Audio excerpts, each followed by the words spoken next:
தோழர்கள் அனைவருக்கும் எனது வாழ்த்துக்களை தெரிவித்துக் கொள்கிறேன். இந்த ஆர்ப்பாட்டத்திற்கு என்னை அழைத்தமைக்கு எனது நன்றிகளையும் தங்களுக்கு தெரிவித்துக் கொள்கிறேன்.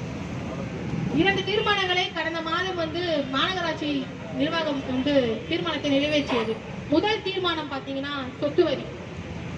இன்று காந்தி அவர்களின் பிறந்த நாள். காந்தி அவர்கள் கிராம சுயராட்சி மீது மிகவும் நம்பிக்கை கொண்டிருந்தார். அதன் அடிப்படையில தான் நமக்கு உள்ளாட்சி அமைப்புகள், பஞ்சாயத்து ராஜ் போன்ற இந்த அமைப்புகள்லாம் செயல்பட்டு கொண்டிருக்கிறது.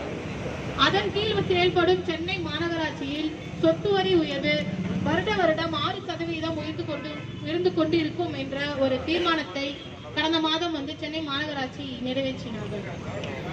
அந்த சொத்து வரி உயர்வு பாத்தீங்கன்னா உள்ளாட்சி அமைப்புகள் சட்டத்தின் அடிப்படையில் தான் நாங்க உயர்த்தணும் அப்படின்னு சொல்றாங்க.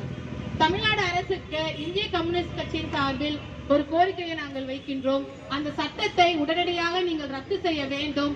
மக்களுக்கு விரோத போக்காக செயல்படும் இந்த சட்ட விதிகளை நிரந்தரமாக நீக்க வேண்டும். அதன் அடிப்படையில் தான் இந்த 6% உயர்கிறது என்றால் இதுவும் தானாகவே நிறைவேற்றப்படாமல் போகும் என்பது இந்த நேரத்தில் பதிவு செய்கின்றனர்.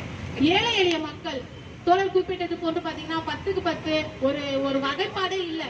எந்த அளவுல நீங்க நிலம் வைத்திருந்தாலும் அந்த நிலங்களுக்கு கமர்ஷியலாக இருந்தாலும் சரி, சொந்த நிலங்களா இருந்தாலும் சரி, சொத்து வரி உயர்வும் அப்படின்றத எந்த வகைப்பாடும் இல்லாம பொதுவா 6% அப்படின்னு குறிப்பிட்டிருக்காங்க.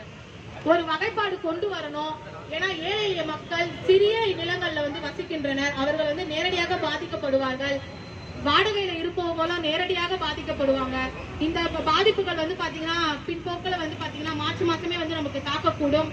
குடிநீர் மற்றும் கழிவுநீர் அகற்றும் வரியாகவும் உயரும்.